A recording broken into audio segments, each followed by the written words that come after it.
Welcome to Movie Life Crisis. Join us as we watch the best movies from 30 years ago.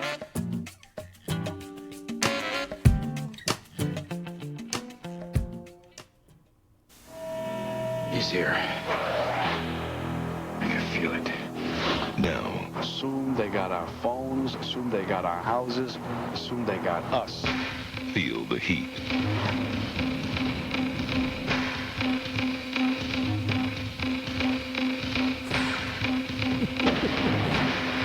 Al Pacino, Robert De Niro, Val Kilmer. This crew is good. Heat, rated R. Now playing at a theater near you. Oh my God, the music. Yeah, I looked at like 3 different trailers. The inches we need are all around us. No, that's a different movie. Yeah. The music in the background reminds me of this Instagram dude that Will sent me called Sunglasses Kid, and it sounds just like that. Yeah, It's that's so the guy good. that makes he just does like keyboard stuff where it's like, here's an 80s movie where there's a car chase. And he just Yeah, it's like puts it a on his- point of view, it's 1988, and you're getting ready for a massive shootout in a warehouse. And he just starts Yeah. playing music. It's wonderful. That's exactly what that reminded me of. Yeah, man. Well, welcome but one this and all. isn't the Movie 80s. Like Crisis, Season 5, 1995 movies, where we are bringing the While You Were Sleeping. No, we're bringing the heat. We started with heat. We're bringing the heat. And I'm glad we did this. Wowzers. I'm glad we did it too. I wish that I would have remembered how long the movie was before we put this first, Yeah. because she's long, and I had to really cram it in there, and I don't like to do that. I agree that she's long. And I did, I tried to watch it. This is one that I watched all in one go, but I just kept having to pause it when the kids would come in the room just in case, because I couldn't Right. remember enough about it. Right. So it did take me a little longer than the 2-hour, 50-minute runtime, Yeah. which I wish it hadn't. Yeah, that's a good call, because I think most of this is probably not appropriate for kids. Yeah, it's not. Although Jake does like the gunfight sound effects. Like, 'cause Absolutely. it's Why great. wouldn't he? Real quick, by the way, Movie Life Crisis launching into Season 5, 1995 movies, going back 30 years at a time. I'm JT, you're Jeff. These are movies we grew up watching. I like to pretend like maybe people are starting right now. This is the first time they've ever listened to us. Ooh, I'm going to start with season 5. I'm gonna That's when it jump gets good. Yeah, dude, skip the early seasons while they're figuring out how to do it. Right. People start, like friends of ours, like, let me check out the podcast. I'll start at the beginning. And I'm always, don't do that. Just come in, just jump in where we're at. And then Right. if you love it, then go back. Right. Or find a movie that you like for sure Yeah. and go with that so you can hear us trash Don't go it. check out the earlier stuff. We're Right. getting better all the time. But anyway, Yeah. we're idiot buddies who grew up together in the 90s. And these are the movies that we watched. And now we talk about them. Absolutely. Not that we And- weren't talking about them before. We were. We're just recording it now. We are recording it. We're just older now. Right. And coming Right. to you now in smell-o-vision. No, in video. Yeah. That's, Which, again, we don't know why anyone would that want seems like a step backwards, to be completely But we've had people honest. ask for it, and our recording interface easily does it. So it's like, all right, man, we'll throw some video out there for people. I recommend you don't do the video, but we got it. Just in case you were wondering. Yeah. I had to put the Busta Rhymes video fisheye lens to make sure I was all the way in the frame. But yeah, we got it. Yeah, dude, absolutely. So why did we choose this movie? Because it's freaking awesome, and because I wanted to say, listen, in 1995, we're going to be bringing the heat. Bringing the heat. I remember this movie, but not all the way. And that's I wanted to pick it because I wanted to watch it again. Yeah, same. Because it's got all the good people in it. It's got a ton of people. The cast is crazy. And looking at the poster, I know I owned the DVD because I remember it very clearly. Oh yeah. No, I did too. Speaking of which, the poster itself, like the original one, that's like really blue, and it's got Pacino, De Niro, and Val Kilmer up at the top. Under it, it has a picture of what looks like a train. Yeah, it does. I don't remember the train part. Was there a train part that I missed? I don't think so. I don't know why the train is there. Yeah, it's weird. The whole time I was like, I don't know. because you have me work on the poster, and I was like, Yeah, what the a train? What the? I was like, is this I don't Hill Street remember that. Blues? Yeah, I don't remember. I don't know. And weird. Maybe eventually we'll figure out a way to like bring up stills while we're talking and put that in the video, so there'd be some value other than just so looking people at can our see. So people can see it. Yeah. faces. But as of now, I don't know how to do that. But anyway, give us a synopsis. Okay. Synopsis. An obsessive detective and a disciplined thief square off in Los Angeles as their personal and professional lives collide amidst a series of high-stake heists. Yeah, By the way, there is, when I looked at Reddit to see something about this movie, because I came across a subreddit called Explain a Movie Badly. You got to hear this. This is how somebody, and you're just supposed to read the bad explanation and guess the movie. Two workaholic guys with commitment issues play hide and seek in Los Angeles, causing traffic jams and loud noises. That is perfect. That's heat, great, man. Right there. I love that. That's heat. Big fan of dude. This is another. I hadn't seen this in so long, and I think because of the length, but I remember liking it. I remember owning it, and I think even when I owned it, I didn't watch it a lot because I just didn't have a lot of time to do a 3-hour movie. Right. Because you think of it as like, yeah, dude, freaking action movie. They're shooting up all kind of shit. It's awesome. It's got De Niro. It's got Pacino. And you go like, oh, there's a lot of time between gunshots in this movie. Like, there's not there as is. many explosions as you would think. And the weird thing is for me, this isn't a movie that I can like, oh, I'll just put this on while I'm folding laundry. Like this isn't one of those movies for me. So, yeah, dude, it's a good one to pay attention to. And Michael Mann's kind of always, that's his thing. That's his thing for sure. $60 million budget, $187 million gross. So it makes a ton of money. That's a lot. I got it at number 27 on the year between Outbreak and Waiting to Exhale, but it released December 15th, so I don't know how. I look at like two different websites for the grosses, and I can never get them to line up where they're supposed to. Like, because 187 million would put this thing in the top 5, but nowhere that I find it actually listed in the top 5. Right. But regardless, big movie, made a bunch of money. Yeah, I wonder if that causes a problem when they release it late. Or most people probably. You think Michael Mann cares about like where it ranks in the year, or he just cares about? Nobody cares about that. They just care that it made money, and if they release it in the year, then like studios just pick like we're gonna release it before Christmas because everyone will be off of work and they'll go see the movie, and it'll make a bunch of money. I don't think they care what year the money is made in. Yeah. Did you find any awards? So it was nominated for some Saturn Awards, like Best Action, Adventure, Thriller.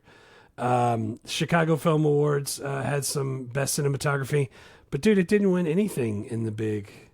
Dude, it's kind of surprising to me because most of the people involved in this are like they win all kind of awards. Like Michael Mann won a bunch of stuff for Last of the Mohicans, and is like won stuff for Ali, even won stuff for Collateral, which is is way better than Collateral. Yeah, and that's what I'm saying. Like you watch this and you're like, oh snap, this is like influential in the genre that it's in, like the police crime genre. It's a freaking masterpiece, and it didn't win anything. I don't get it. It's kind of surprising because I saw there was a thing that was like maybe 10 years ago for the 20th anniversary. That was I think it was in 2016, so it had been just past that. But there was some kind of the Oscars did a thing where they did a Heat retrospective, and Christopher Nolan moderated it, and so he's sitting down with like Michael Mann and Pacino and De Niro and like all of the other like Michael T. Williams and like Ashley, everybody's on. There's like 15 people on stage. Yeah, and they're just talking about Heat, like for the Academy of Motion Pictures. So like they weren't talking about Collateral. Like this clearly is a movie that people like worship. It just didn't. At the time, it just didn't collect anything. Just you know whatever. Right. That's the way it goes. Yeah, and it is. Sequel spinoffs. I saw they're making a sequel to this. Yeah, it was July 2022. They were talking about it, announced to be in development. Apparently, Michael Mann helped write a book with Meg Gardner. Yeah, I saw that he wrote a book. He wanted to launch like a publishing imprint, and he wrote a book that's supposedly part prequel and then also part sequel, which is confusing to me. Seems like that would be 2 books. Yeah, it's going to be 2 movies, I think, is the idea. Yeah. A preheat and a post-heat. Yeah, you want to preheat before you heat, because otherwise your food's not going to come out right. It's not going to come out right. I know that. Speaking of which, on my calendar, it said for today, just at like 1 p.m., record Heat. And Wendy was riding in my car, and it just shows my calendar alerts, and she was like, record heat? It's cold today. And I was like, oh, yeah, it does. It does feel like record heat, though, down here in Louisiana. She had 76 yesterday. Hooray. Nothing like having your balls sticking to your legs when it's January 3rd. I don't like that. Yeah, dude. So he too. I'm actually super into the prequel. I would love to see De Niro and Pacino's characters, how they got to be who they are. Yeah, I don't know how you cast that, but they'll figure it out. I'm assuming they don't do the 80-year-old guys in those parts. Yeah, but I'm all about that. Probably not. Yeah, man. Do you remember where you first saw this? I remember this being on VHS and renting it, and I remember it being 2 tapes. Yes. I remember that. Like freaking 10 Commandments or Titanic But I think my dad rented it and I never watched it. Like, I don't think I watched this with him. I remember seeing like parts of it with him. And I'd seen clips and I knew the premise, but I don't know that I've ever seen it all in one go. And like I said, like I tried to do it again, but it's very hard to find. I got to wait for them to leave the room, and I got 2 kids during holiday break just walking through the house. I don't want to have Pacino just yelling like, "She's got an ass!" like really loud, and shooting people. So like I didn't watch it 3 hours uninterrupted, but it was I watched it all in one go, and that's the way to do it. By the way, I don't know if I could pick this back up. You know what I'm saying? Mine was interrupted by a few commercial breaks telling me that I could get GLP-1 at very reasonable prices if I go to this website because I watched it on Hulu. And I thought I had the version of Hulu that didn't have ads, but this one definitely had ads. Yeah. And then every time I paused it to like write down a note, it would be like, remember, you could click on the website and you could lose weight right now. It's like, all right, shut up, television. Mind your business. Oh, man. Just wait till Sony passes their thing where you have to stand up and yell McDonald's at the TV and then it'll stop. No. We're not getting into that, but I know that I rented this because I remember the 2 tapes. Now that you say that, and I think I rented it just thinking it was an action movie and like seeing the people, and then going like, it's kind of an action movie, but it's really kind of mostly not. It's definitely. I for sure. Whenever this came out at Blockbuster, 90 days after the theatrical release or whatever it was back in the day, I rented it. Yeah. So if this isn't action, what do you? I mean, it is action kind of, but it's more of a crime drama. Is that what you put it in, or? I don't know, man. I had it like cop drama, or I had it as like it's like part action movie and it's part drama and it's like part of character study, but it feels like it's like a gritty documentary. Like it's just all over the place, man. Yeah, but it's cool. But if you just this would be a hard one to go like that action movie Heat. It's like there's like freaking 2 hours where they're just sitting down talking to each other. Right. Like it's not very action-y. Marvel would not let that happen. Yeah, it's super. I like how they build up the suspense though in those parts. To get to the action. It was tough because you and I are old, and we're always going like, I want the movies to be shorter, I got to go to the bathroom. But this one I kept thinking, I was like, well, I probably could take out that subplot, or I could lose that guy, or I could trim that down. But then I was like, I don't really want to because I like how it all kind of like builds together to make this delicious stew. I don't want to like lose parts of it. Right. Like I don't want Pedro Serrano to not be in the movie because I liked that storyline. Yeah. I think... it was very about those still Dilbles rum. No marbles. Where'd you rate it? So, again, it was too long. They had some subplots that could have been taken out, but that's really the only thing I found wrong with it. I gave it a 9.0. Yeah, man. It's really good. Ass. Speaking of which, we do our ratings on a scale from 1 to 10. Chimmy Dogs, which is the Mexican restaurant next to the theater in the mall in our hometown in Louisiana that no longer exists, either the mall or the Mexican restaurant or the theater. Or They're the all Chimmy gone. Dogs, right. But it was just a hot dog chopped into thirds, wrapped in a tortilla, and then deep fried. And we don't allow 7s to make it harder on ourselves because everything would be a 7. Everything's a 7.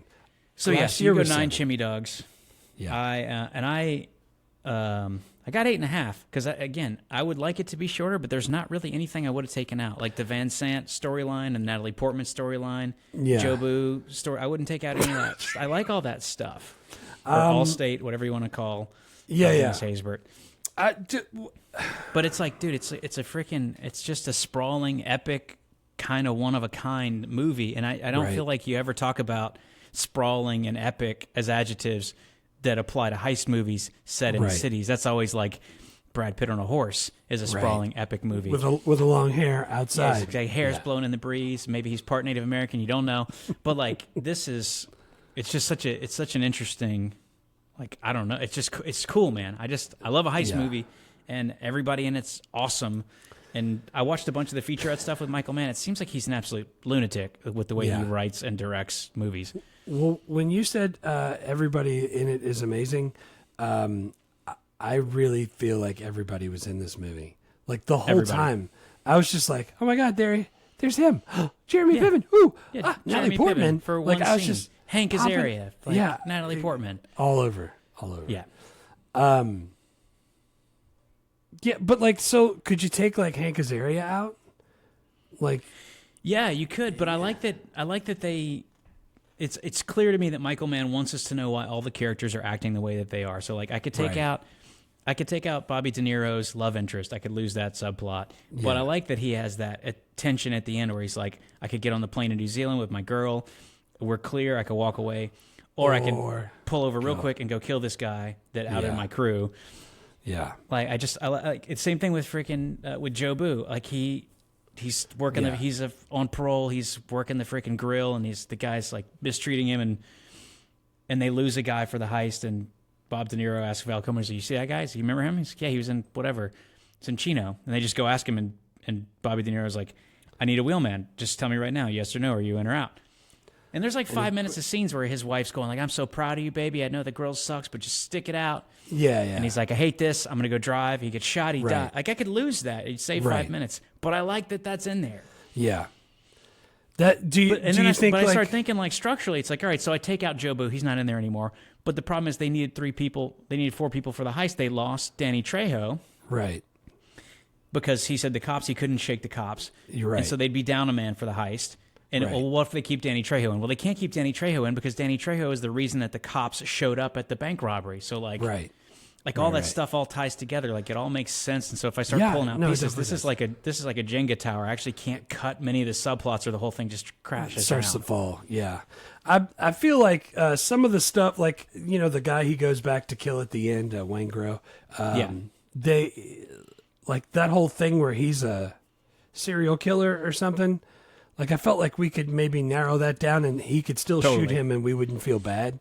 Yeah, you know that what I'm saying? subplot Like, where he's like also killing prostitutes, like Jack the Ripper. We probably could have cut that. That's one of the only things I think you could have lost. Yeah, that's the one. That's the main one I put. But like, and even like the Joe Boo thing where he's on the grill, I think we could shorten that. I don't know. I just felt like part of it, that was the only thing that took points away for me. It lost to Chimmy Dog only because I was like, good Lord. Like the gunfight in the street, fantastic. But it's super long. Super long. But it's fantastic. It's great. So like, there's part of it I feel like there's a lot of times where people are just driving cars and you could just see their face through the light of the dash. And it's like 45 seconds of that. And I'm like, nah. Now, like the kids I teach, they're not sitting through heat. You know what I'm saying? Yeah. Like, yeah, I mean, I don't know. You're the expert on 17-year-olds now, but I don't think anyone cares if 17-year-olds watch Heat. They've already made all the money they're going to. Right. Well, like, for Heat, but I'm saying like it's for a newer movie, you'd have to take stuff out. Yeah, I guess. But the reason that, like, if kids wouldn't sit through that now, it's because they didn't grow up watching movies like that, and we did. Right. So it's not like one way's better or worse. It's just what they're used to, and now it's like, I don't think it's better to get all your information delivered in 60-second bursts with like lots of jump cuts. Yeah. Like or did you know that the way that they get their information is they split the screen in half, and on one side somebody is playing like Minecraft, and on the other side is a news thing talking to you. Cool. So they can look at Minecraft and listen to news. It's Absolutely terrifying. I could start playing Minecraft while we record the podcast if that's what people are really into. I don't mind. Don't do that. Yeah, man, I like all those long establishing shots, and it's part of the Michael Mann. Like they do the wide stuff, and like you get a lot of background in there, and it's it's like a lot of people like driving in a car, and they're not even talking. You're just riding. There's no music playing. Just a freaking stationary shot of them in a car driving. Yeah. But if you cut all those down to the right amount for 2025, you only save like 3 minutes out of the movie. Yeah. No, I'm with you. But yeah, man, I don't. It's weird because you rated this higher than I do, but it sounds like you actually have more complaints. But no, it's just it's just the length. That's the only thing that I took away from it. Yeah, but it seems like it's the right length, honestly, because that's what I was saying. Like I don't want to sit through a 3-hour movie, but it seems like I wouldn't take really anything out. Like I like all the stuff. I like the Natalie. I could take out the Natalie Portman subplot. She doesn't need to be there. Right. He doesn't have to have a stepdaughter. Like that saves. I could take out the Gus Van Sant, the like money launderer subplot, but I like that. I mean, I like all that stuff. Right. No, I'm with you. What's your first best scene? Dude, the best scene is the freaking bank heist. Oh, yeah, the best scene's definitely the bank heist. They meticulously planned a bank robbery in downtown Los Angeles. It starts to unfold super smooth. As they're exiting the bank, LAPD's coming up down the street. Val Kilmer sees him and fires first, and then they just start a freaking gunfight. One of Kat's friends' husbands, this dude Jace, fantastic. He's been listening to the podcast. Hey, what's up, Jace?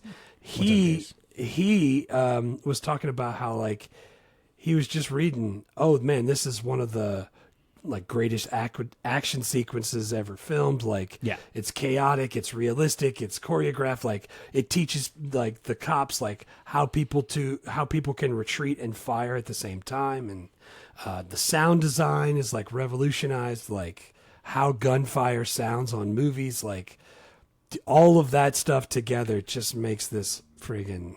And then surround sound, I had it cranked up when nobody was in the room. You could hear the gunshots echoing. It's amazing. Well, the story, where it lands in the movie is great because it starts the third act. Like, they know that the cops are on to him, and they just go like freaking Bobby De Niro and Val Kilmer and Danny Trejo and Tom Sizemore. They just meet up in a field. I don't know where they found a field in Los Angeles. Yeah. But he's like, hey, we could just walk. Like, they're on to us. We could just walk away right now. Like, everyone's cool. And Val Kilmer's like, I could do the bank. I could use the money because he's got a gambling problem. He's like, I'd do the bank. Yeah. And Tom Sizemore's like, hey, man, I ride with you. He's like, whatever you want. And and De Niro's like, not on this one. He's like, he's got to be your call. He's like, you got a wife, you got T-bonds, you got real estate. You don't need this. You should walk away. And Tom Sizemore's like, for me, the action is the juice. Right. He's like, so I'm in. And Trejo's like, yeah, whatever. So they go into the bank heist knowing the cops are on to him. They get tipped. They come out. Huge shootout in the middle of the streets of Los Angeles. And it lasts like freaking 8 minutes. Yeah. But dude, all the like it's an incredible sequence, and there's like all this behind the scenes stuff. Like the actors went through 3 months of weapons training. Like now everyone just does that. Like Keanu's like on social media posting like John Wick 5, here's me doing the shooting. They didn't used to do that. Yeah. And like they had cops take the actors that were going to play cops through the shooting. So they were taught by like law police officers, and then the criminals were taught by like special forces guys. They didn't even freaking work at the same time, so they learn like different techniques. That's awesome. And then I saw a special feature where it was one of the sound editors, and he's like, every sound you hear in a movie is put in there intentionally. We never capture live audio from the guns. We always put them in post. And Michael Mann made us take out the gunshots if they were in post. Like, these don't sound right. Yeah. And he's like, and I knew what he meant because I was there while we filmed, and the gunshots, the blanks echoing off all the buildings, like they just sounded so different and they lasted so long. He's like, so we used all the production sound that we captured on the day as the sound of the guns in the scenes. Like, you never do that. That's freaking That's why amazing. it sounds so different and so iconic. And you listen to it, like you can hear. Like when De Niro's like yelling at Val Kilmer, you could hear he's yelling, and you can barely hear him over the sound of the guns in the scene while it's happening. And dude, and like that echo is no joke. Like as soon as they fire like once, or they do a little burst and it stops, you can hear it echo for 3-4 seconds. It's pretty awesome. Yeah, dude, it's a long time. And then Val Kilmer said, he's like, I heard a story. This is years later in one of the interviews. He's like, I heard a story about that scene. He's like, I don't know if it's true, but someone told me that they show that in the Marines. There's a point in that scene where like I duck down behind a car and I drop a magazine, I put a new one in, and I hit the bolt and I jump up and shoot again. And the Marines would show the scene in basic training and go like, if you can't reload faster than this actor, like just get out of my army. That's awesome. Yeah, dude, his whole chest had just it was like 20 magazines all just loaded on his chest. Yeah, it's like his like suit jacket pocket just had them all sewn in there. It's friggin' amazing. How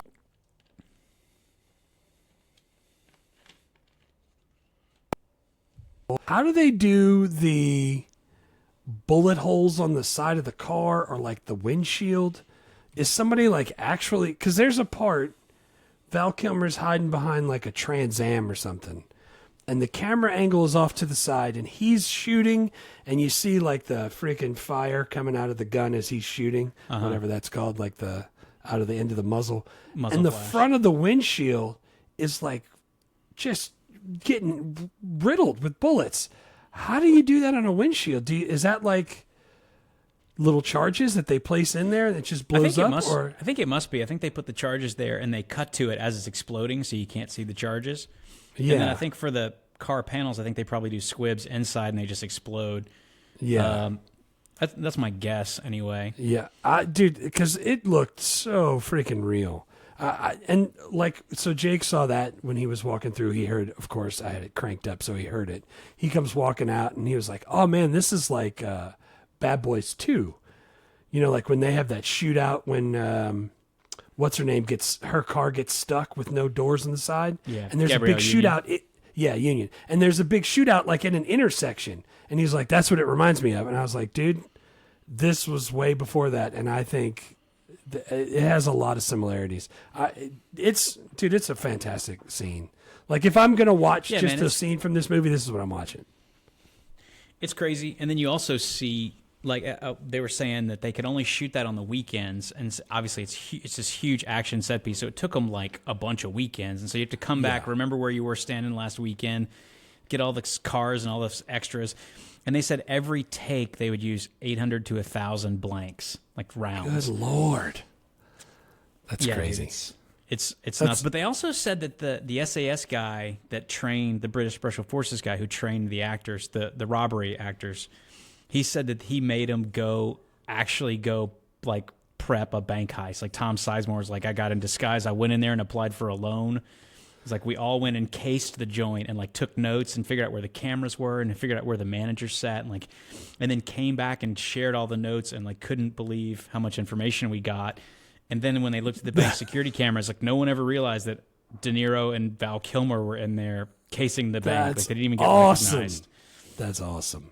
So it's like Michael Mann does this like fantasy camp where he makes you actually be a bank robber, and then he films it. It's freaking crazy. Oh man, that's why it looks so good. That's why it's so good. What I wanted to figure out that I didn't is how heavy those bags of money were. Oh man, how much money was it? It was supposed to be $12 million, and they each had one heavy ass duffel bag. So it's like, if you just carry like $4 million in hundreds, like how much does that weigh? Maybe you can have the internet tell you that. Yeah. $12 million in hundreds is super. So $1 million is 22 pounds in hundreds. So 88 pounds if you're carrying 4 million a piece. That's not too bad. I don't know if it'd fit in a duffel bag like that, but yeah, I could. I mean, I wouldn't run fast with 88 pounds, but I could run. You think you could run and then turn and shoot? Like these guys were moving. They were doing They were doing some. They trained hard. They were in good shape. And freaking De Niro was 51 when they shot this thing. Yeah, it's crazy. It's crazy. Yeah, man. That's so Bank Heist is on scene. Is that on your scene list too? Yeah, it is. It's kind of got to be. My other scene that I had was the first heist, the armored truck heist. Armored car scene. Yeah, that's my next one. Dude, we're gonna have the same three. There's so many good scenes, but the three that really jumped out at me were the two heist scenes, and the reason I like that one is that it's the very beginning of the movie, so it opens and you can tell it's like it's choreographed, dude. They're on the walkie-talkies, so like he's coming, he's this far away. It's like they lay out the freaking spike strip, so when the police come in, they run over them. They start the stopwatch right when the police call goes out, so they know exactly 3 minutes. Dude, and like choreographed is exactly the right word. The amount of tension that builds. We don't even know what they're robbing the truck for. No. Like, and when they're in there, he's pulling and you see money and he just skips right past it and he's going for an envelope. He's going for the bearer bonds and he's just throwing. It looks like he's like heisting a freaking mail car. And he's looking for a specific package. Do they end up telling you that it's bearer bonds and it's 1.6 after the fact. They don't tell you. They don't tell you before when it's that. And that's building, dude. That part was great because that you could tell it was like meticulously planned and super choreographed, and that's just another piece of the puzzle of what these guys are, and that's freaking great. Yeah, just but so also I liked that you can see the like new guy, Wayne Grow, who ends up being the serial killer. He's like kind of losing it while they have the security guards, and he's like yelling at the security guard, and like Sizemore or somebody's like, dude, you see the blood in his ears? He can't hear you. Like, there's no point in talking to him. Right. And then so he shoots the security guard because he just likes to kill people, and then they immediately kill the other security guards. So they're like, well, if we've murdered someone, we have to go ahead and kill the other witnesses. Like, we weren't going to kill anybody, but if someone dies, that's on us. Now we kill all of them. It's like, now we got to kill everybody. Dude, and then Pacino comes in and starts like laying it out. He's like, they were here, they did this. They realized like they got to murder one beat, so like they can't leave any witnesses behind. They kill the other guard. Yeah, execution style. Realize it, execution style. Yeah. So like you see in the first 10 minutes that like De Niro and his crew are really dialed in robbers, and then Pacino is a really smart robbery homicide detective because he comes in and like after the fact is like laying out the whole scene. He's like, here's how this went down. These guys know their shit. Yeah. Awesome. And what about those freaking hockey masks? Those were awesome. I don't remember those being part of the movie, but that was great. That was. So I think that's a great open. Scene. And then, honestly, man, this thing it's really good. Yeah. Again, the amount of tension and like how tight the editing was in that part, and super immersive sound, like when he blew the door off with the charge. God, everything was just, it was perfect. Well, I also read somewhere. I read somewhere that a Michael Mann said that at a film festival, a gangster told him that he was the technical advisor for the gangsters' robberies. Like, he watched Heat, and he's like, "Oh, that's how you do heists. We're going to do that." I wonder how that worked out. That's freaking great, dude. And again, it sets up also, like. Sorry, by the way, it also the bank shootout was the inspiration for one of the missions for Grand Theft Auto. Because it's funny because I was literally thinking during that bank scene, I was like, this is like Grand Theft Auto. They're blowing up police cars. They're freaking chasing them in helicopters. Like, this is exactly Grand Theft Auto. I've never played that all the way. I've watched people play it, but I've never played it. I got to get into that. Yeah, you're fine without it. I've played it for a few hours here and there. Yeah, not that good. But yeah, sorry. What's your third scene? My third scene is the diner conversation. Yeah, dude. It's the coffee scene. The first scene on screen for De Niro and Pacino together. Yeah, and they're both in The Godfather 2, but they're not in this. They're never in a scene together. So when this movie comes out, the whole thing's like they're finally acting in the same scene at the same time. Yeah, which is fine, but like it is such a good scene.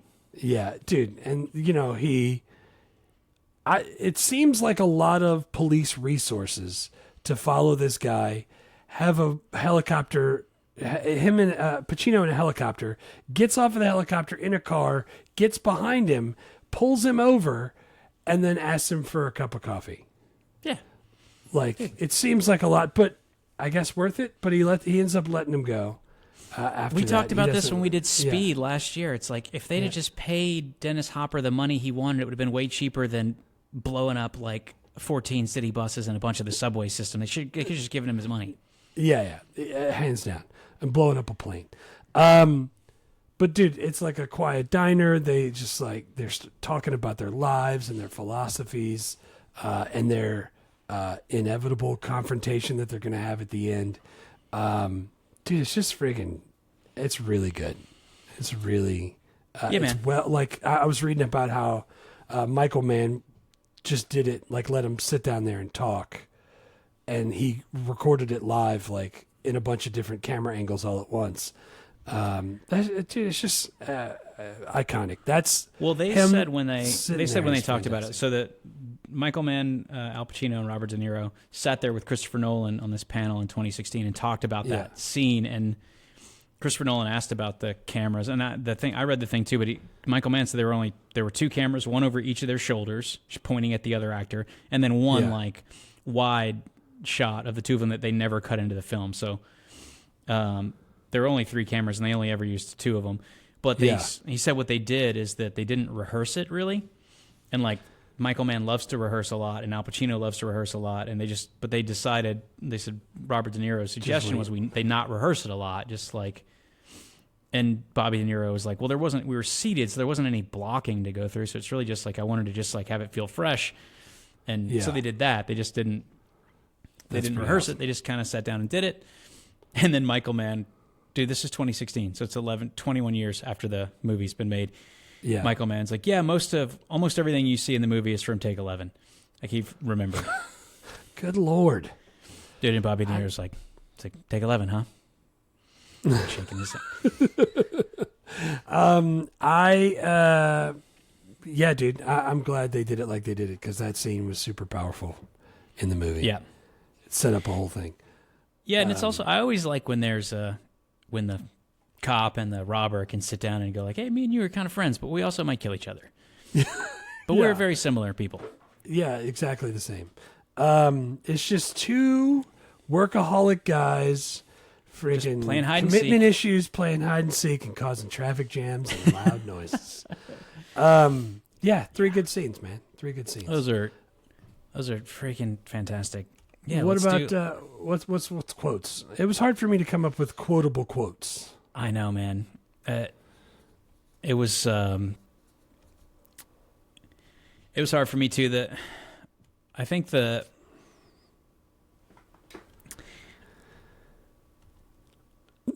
main one for me was the one they kept saying all the time. It's like Robert De Niro kept saying, like, don't let yourself get attached to anything you're not willing to walk out on in 30 seconds flat if you feel the heat around the corner.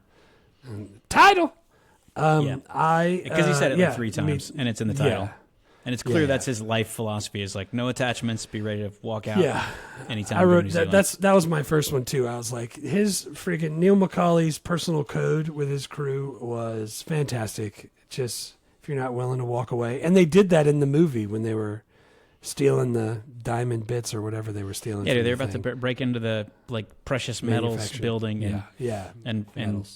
And Robert De Niro clearly sniffed out that there's something about it he didn't like, and Val Kilmer's like in the middle of drilling into something.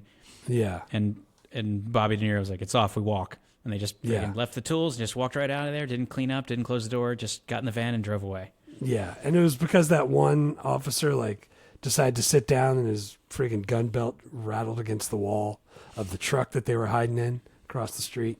Yeah. That's crazy. Yeah, dude, that was my first one also. My next one is when they're both sitting there, Neil McCauley and Hannah, and they're Vincent Hannah.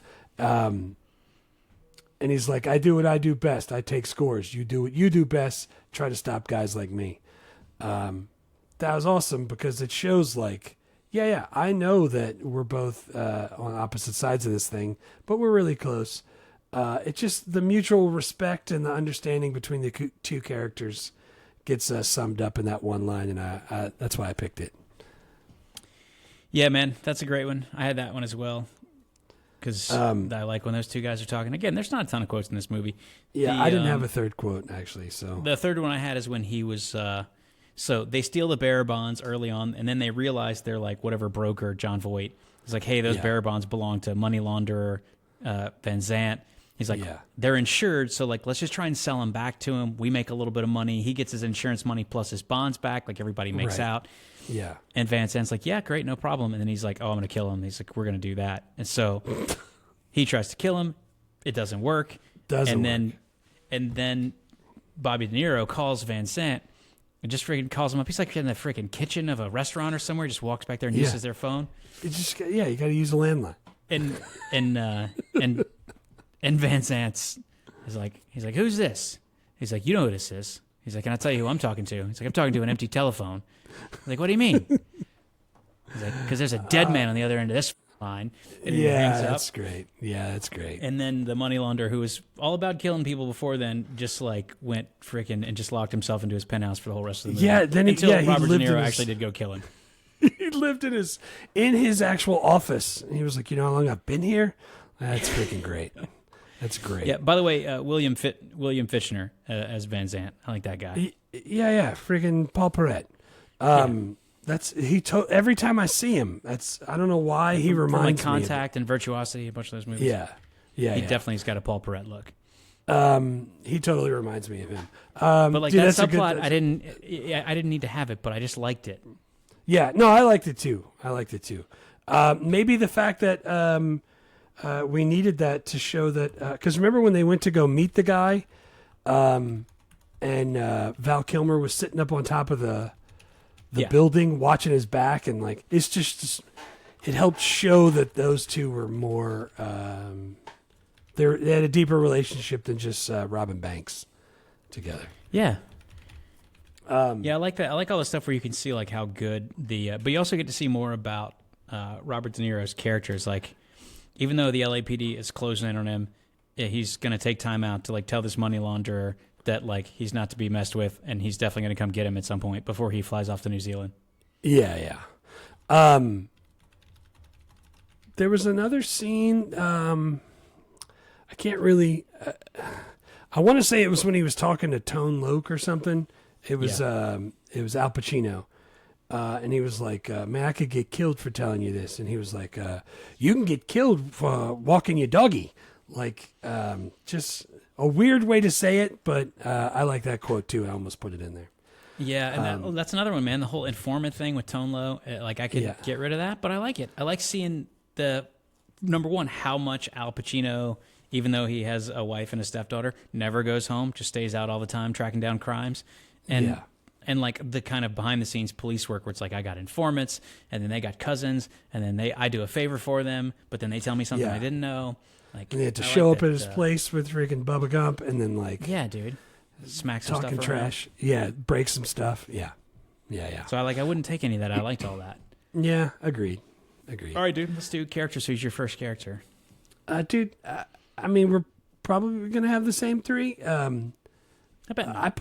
I put Val Kilmer as my first one. Yeah. There really is nothing I don't like about Val Kilmer.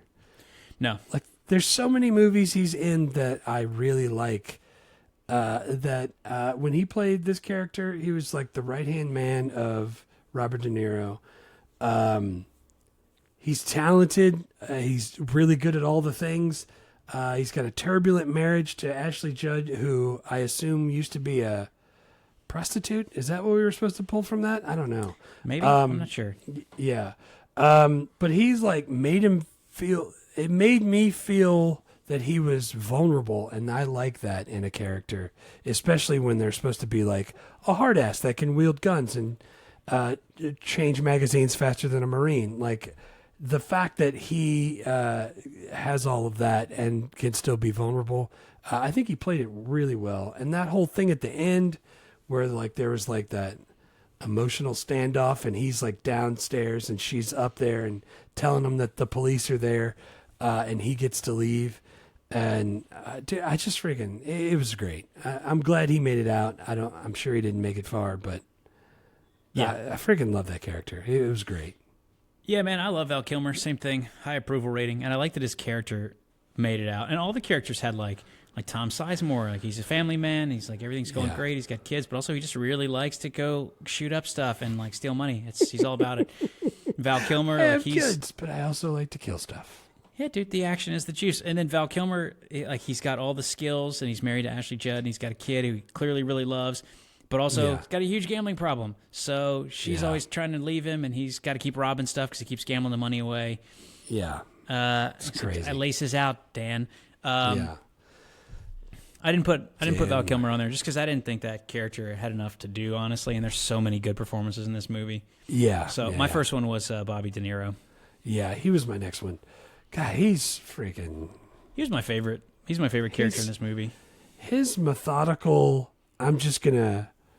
This is what my plan was, and this is what I'm going to do, and I'm going to do it perfect every time. It's great. It's great. Yeah, and also, like, he kind of lost it a couple times. Yeah. When he was going to kill... Like, dude, they were so ready to kill Waingro after that first heist that they had freaking trash bags lying in the trunk of the car. Yeah. Like, they were going to shoot him in the parking lot and throw him in there. Like, he was... Yeah. But other than a couple times that he lost it, like seemed like he was kind of like the Terminator. He just like he had his plan. He was going to freaking figure it out. Right. He was terrifying. So would you consider him like an anti-hero? Because most people were probably pulling for Macaulay, right? Pulling for him, weren't you? I don't think that. One of the things I liked about this movie is I didn't think there was like a good guy or a bad guy or like a protagonist or an antagonist. It's like, Al Pacino was a cop, but I wasn't really pulling for him, and and De Niro was the robber, I wasn't really pulling for him. I was like, this is fine. They can all kill each other. I don't care. I was pulling for Bobby De Niro to win. I wanted him to. Pull it out. Yeah, dude, he's freaking great. So what about his love interest? We talked about kind of taking it out, but kind of leaving it in. I like how it shows his vulnerability for that, and how he's willing to change, but he just can't. Like, just his whole idea of I can't give it up, and like I need to be like, I don't know, just the emotional toll that it took on him, and it just, I don't know, it felt real, and that's what I like when a movie's like that. So yeah, that's what I'm saying. I think they just do like, everybody gets some real character development. It's like that's why it feels like a character study, even though it's kind of supposed to be a heist movie. There's a lot of action, but you get to see why everyone, and it's clear that Michael Mann is super into. He said that like a lot of it wasn't on film, but they worked with all the actors about what was their character's kind of backstory, what drove them, what informed them. It's clear that because this is like, we didn't mention it, but this is like the third or fourth time he's tried to get this script made. Like, he made it into a TV movie. He tried to pitch it as a pilot. He's been working on it for like 15 years by the time this movie comes around. So it's clear that he knows exactly what's happening with all these people. Right. And a bunch of the actors said that, because they would be like, why'd you do this way? And it's like, I don't know, Michael told me to. He said that this was what was happening. This is what the character was thinking. Yeah, dude. That's who I had for my second one. And my third one I had is Al Pacino. Yeah, I had Al Pacino for my second one. Dude, I like how he said when he read the character, he just said, "Oh, this he's on cocaine all the time." Yeah, like that's how he's running. So I'm gonna play it like that, and he freaking does it. He's freaking frenetic. Well, honestly, and loud I wasn't gonna put him on the list because he's just so over the top. Yeah. And it's like, he won an Academy Award for that in Scent of a Woman, and then I think he thought he just had to do that all the time. And I was like, why did he do that? Had to be that? But then I saw him say that he just decided, or he and Michael Mann decided that the detective was on cocaine. I was like, okay, that makes sense now that I know that. But I didn't know that before, and I was like, why is he randomly changing the volume of his voice? Like, it's super jarring. He doesn't need to yell all the time. I wish he wouldn't do that. But now it makes sense. The whole time, like in the beginning of it, I was like, golly, when do these people sleep? Like how do they? And then that's how they just cocaine. That's a good way to not ever have to sleep. Yeah, man. Or have a toddler is another way to do that. Yeah, but then you can't change the volume of your voice. Cocaine's probably cheaper, though. It's so much cheaper. So much cheaper. I wasn't going to put Al Pacino in there, but then I read the thing about his character being on cocaine. I was like, okay, that makes sense. I didn't like that performance, and now I got it. But again, like you talked about the character study, like he shows like he has like his outbursts and his like in his profound insight on how the thing was broken down, and like it shows that he's flawed but also really fascinating, and it makes you want to. Well, he's an obsessive person. He's yeah. And I think you would kind of have to be a really good detective. It's like he's on his third marriage. It's already fallen apart. He just wants to catch. Like he says it to his bad guy. He says it to his wife, soon to be ex-wife, at the end of the movie. He's like, my only focus is on the person I'm hunting. Like, that's how I'm built. Like, that's just what he does. That's freaking awesome. That's a good all those guys, by the way, Val Kilmer's character and Bobby De Niro's character and Al Pacino's character, are horrible to their significant others. Yeah, they are. Like, all of them are like this. Dude, this is like the freaking domestic violence like training videos. It's like they're just like all yelling and pushing and throwing shit. It's like, dude, you need to. I can't. I take some can't deep believe. breaths. Remember your woosah. Woosah. Dude, the whole Macaulay's girlfriend thing. He was like, "Yeah, you got to come with me. We got to leave now." And she's like, "That was you on the TV killing people and stealing stuff? I guess I'll come with you." And I'm like, "What? Like, I don't." Just be like, nah, and he gave her the chance, and I don't know why she didn't. Yeah, well, I think Christopher Nolan asked Amy Brenneman, the actor who played Edie, about that in this panel, and she was like, I just assumed that she had a really f***ed up childhood. It's like, yeah, that's probably the move. It's clear she's got some issues. She was like, oh, man. He'd never try to kill me. I'm going to change him. He's going to be different. Yeah, no, that's a good call that they're all horrible bad. Who's your third? My third's Ashley Judd. She can cry on cue. She's fantastic. There's great performances all up and down this thing, and it was really tough. But I just thought she did such a good job. Like, she's got the toddler. She clearly loves Val Kilmer. She's got the toddler. She's freaking cheating on him with Hank Azaria. And the police are like, hey, look, just you help us catch him, or you go to jail as an accessory to killing a police officer, and your kid grows up in the foster care system and then also probably goes to jail. Yeah. The whole time Bubba Gump was telling her, I was like, he's killing it with that. Yeah. Yeah. Yeah, dude. And then she's gonna, and she gets him to come there, but then she like has a change of heart when she sees him, and she like gives him the hand sign, like this, like the stay, not hit for blackjack. Right. And then he just pretends like he was asking for directions. He gets in the car and drives off. Right. Like, she couldn't do it. I don't know, man. I really liked that performance. Yeah. Dude, she was really good. I mean, she's always really good. Like, yeah. Thinking about all the movies that she's in that I really hope we get to do, like Double Jeopardy and Kiss the Girls and we're early on in the Ashley Judd career. She like has her first movie part in 1992, so I think she's just about to like get into some fun stuff that we'll be able to do. Yeah, she's fantastic. I'm glad you picked her too, because she's really great. Man, so that's my third. What about writer-director Michael Mann? Writer-director is Michael Mann. Dude, he wrote the thing. He directed the thing. It's clearly like this is his. And now he's writing books based on.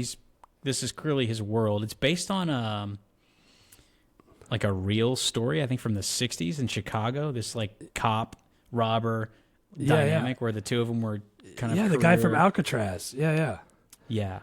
And there's the detective that was chasing him.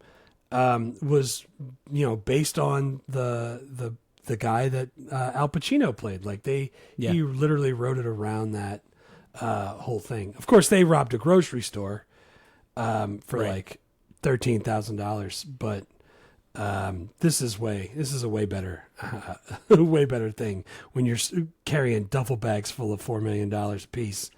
That's better than $13,000 from a grocery store. But like the fact that he had John Voight's character, that was a real person that actually helped him in the real story. Like all of that's freaking great that you can pull that much stuff from real life and make it sound awesome. Yeah, he killed it. Yeah, dude, I think Michael Mann he probably would not be that much fun to work with unless you were equally as obsessive as him, but it's the whole like, he would take the actors to the penitentiary and have them talk to freaking robbers and figure out how they would do stuff and how they thought about things. And he would take the actors who were going to be policemen and they would go hang out with the policemen. Dude, that's so much work. Can we just show up? They're homeless in the afternoon too, right? Can't we just try acting? I'm with it.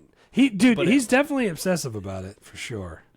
But I mean, obviously it worked because this movie's fantastic. And somebody said, I forget who, but they were like, there's a reason that Michael Mann doesn't do that many movies. It takes him so long to do a movie. Yeah. But that's why it's like he does Last of the Mohicans in 92, wins a butt ton of awards, and then comes back 3 years later and makes maybe the best movie in this genre. Right.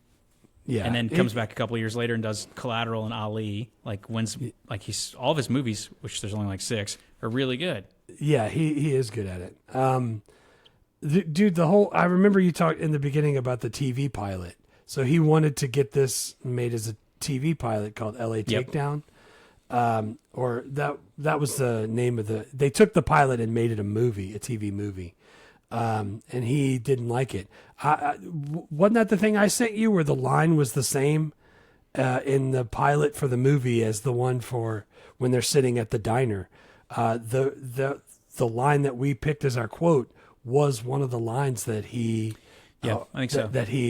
So like that's like he really did want to make Heat as a TV show, like he did Miami Vice. Like Miami Vice. He thought he could make it a thing, and it just didn't work out. He never wanted to put it on. He was like, "Look, I can."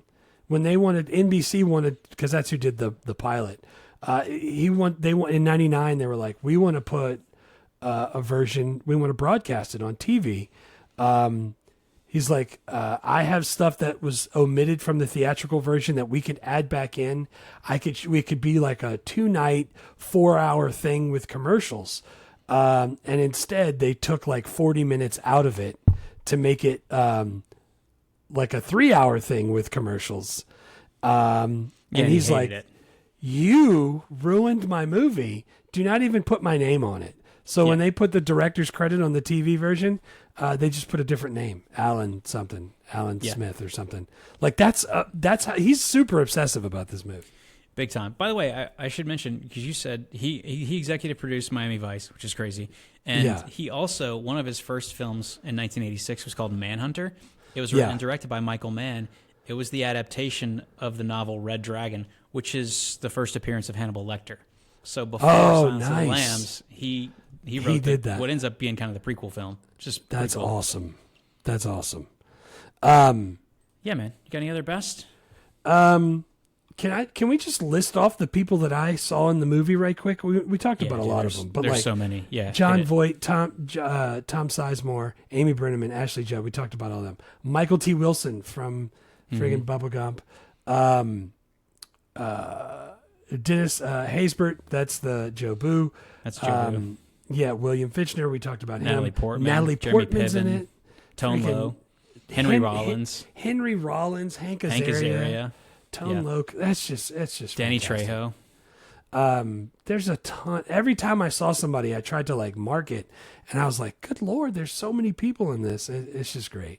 It's great." Yeah, man. It was ridiculous. Yeah, dude. The only other thing I want to mention for good is just authenticity, man. This movie feels really real. Yeah. But that's all I got. I also like that De Niro and Pacino are both in their 50s when they make this movie, because I think, I mean, back in the 90s, it was like, well, we get to get some hot 20-somethings. It's like, let's just get some hot 50-somethings. It doesn't matter. Now it's like, if you're 50, you look like freaking Ryan Reynolds, and no one knows that you're 50. Nobody but back in the day, those dudes looked like they were 50. You're still killing Wolverines. Yeah. Worst, the only thing I was going to say is that all the men were horrible to their significant others. Yeah. That no one was nice to women in this movie, and I was going to point that out. The only thing I put was the Waingro character, the whole side thing where he's also a serial killer. We could have he was still already crappy. Dude, and for like worst effects, I was like, let me think about the effects that I saw the whole movie. Dude, they're almost all practical, and they're all fantastic. Yeah, they're really good. They're all really good. Old tech alert, pagers, payphones, CRT monitors. My favorite was when Al Pacino got a page and he held up his pager and you could see it in the shot, and then he pulled out his giant cell phone and called it back. It's like, if you had a cell phone, why don't they just call you instead of paging you? Because it's friggin' $3,000 a minute. I was going to say, there's a minute where you had to have both. And it's like, don't use my minutes. This is if it's not an emergency, if it's not a 911 text, I'm not doing it. Man. Or when what's his name called him from a cell phone, and he was like, "It's all right, it's a new one," because they weren't going to track it, and he had to keep calling from the kitchen of a freaking diner. So I was thinking about it, because back in the day, cell phones the signal was analog. So if you had like a freaking ham radio or whatever, you could tune to the cellular frequencies. You could just listen to people talk. Pick it up. Yeah, that's where now you probably still can listen, but I think you got to be like Google or somebody to do it. Yeah. Point is, I don't really know how it works, but I don't worry about that, because I'm not planning any heists on my phone or on my email or any of the stuff. Just don't use your work computer. Political incorrectness, dude. Like you said, they treated women kind of crappy. Some of the cases of women were like handled it with nuance, but most of them weren't. They were just supporting roles. I think all the characters had some. I mean, they were all felt like real fleshed out people, but just like how all the male leads were terrible to the women in their lives. Part of me though was like, they only existed just to reflect the male character's struggles. You know what I'm saying? Like just to show them that they had troubles. They could probably fix that if they did this again. Yeah, that would make it longer, but I'm for it. Yeah. All right. 5 questions. Same 5 we do for every movie. Number 1, is it okay for kids? No. It's super mature themes. None of the kids are going to make it through this. It's super violent. Yeah. I'd say 16. 15, 16 is probably okay. Somewhere in there. Which I think is about the age I saw this movie, so I feel good about that. It turned out okay. Yeah, sure, sort of. Would this movie get made if it were pitched now? I mean, they're making a sequel, so yes. Yeah, they're going to do that. They're going to do it. Movie or TV show? Wait, if they really do a sequel, you think it's going to be super long? If it's Michael Mann, it's dude. right? If the sequel is supposed to cover a prequel and a sequel, what's it going to be? 6 hours? I don't understand. It's going to be super long. Yeah. So if they do, so the third question is a movie or TV show. I could see this being a TV show and really getting into the plots of the sub characters. Well, I was thinking that, dude. Why can I not remember The Fugitive? Like The Fugitive was a TV show, and they came back and made it as a movie. Both of them were awesome. This could be a Fugitive style thing, like a TV show where Al Pacino tried to chase Robert De Niro over a couple seasons would be great. Yeah, I would watch it. I mean, not with those guys because they're in their 80s, but they're super old. But it would totally work. Don't tell their babies though, because they have kids. Did you try to recast it? No, because there were so many. I was like, I can't recast 20 people. I don't even know where to start. Yeah, I just went with the main two. So like for Al Pacino's character, Vincent Hanna, the cop, dude, I don't know why Adam Driver if he just feels like a cop. I feel like he could do the Al Pacino thing, not the over the top Al Pacino thing, but I could figure stuff out Pacino thing. And then for Neil McCauley, I kind of wanted George Clooney, but I think he might be too old, so I went with Oscar Isaac as my replacement. Yeah, can you not like I tried flipping it and I was like, oh well, maybe we could do like Mahershala Ali or like Dev Patel is awesome. I think he would be a good Neil McCauley, but I just couldn't figure out like how to fit everybody in there. Yeah, dude, those are both that's both good casting. I like that. Adam Driver would be a good angry cocaine addicted homicide detective. That's what I'm saying. He's got that angry face. Yeah. This would be a fun one to do because there's so many good parts. Right. I mean, they're just gonna make a sequel, but even casting the prequel would be fun. That's like who's the 20-year-old that could end up looking like Al Pacino in the real movie? Al Pacino's kid? I don't know. Does he have a kid that's that old? I don't know. He's got a bunch of kids. I don't know if any of them are the right age. Yeah. Can you still watch and enjoy this movie in 2025? Heck dude, yeah. A masterpiece of the crime genre. Yeah, or whatever genre it was. It's or epic or heist. Yeah. Yeah, dude, it's friggin' timeless themes, great characters, super compelling. I loved it. Yeah, I gave it a 9. It's great. It was absolutely delightful, and you can find it on Hulu. That's where I watched it with commercials. If you want to be told about where to get GLP-1 so you can lose weight. Yes. Is that you can rent it? I'm sure, but I'm sure you can. Yeah, $3.99. You can rent it. Nice, awesome. Well, that gets us started on our season number 5, 1995 movies. Craziness. Next up, after having brought the heat, we're going to bring the Mallrats. Oh man, Mallrats! Not the best Kevin Smith movie, but I think it was my first Kevin Smith movie, and it's always been kind of one of my like low key favorites. It really is good, and it's super quotable. And the fact that I could only find 2 Schooner quotes in is this a sailboat, stupid head. We're gonna have a lot of Mallrats quotes. All the quotes. That's what my whole notes is gonna be quotes. Yeah, can't wait to do that one. Can't wait to do that. All right, Vaya con Dios. Vaya con Dios.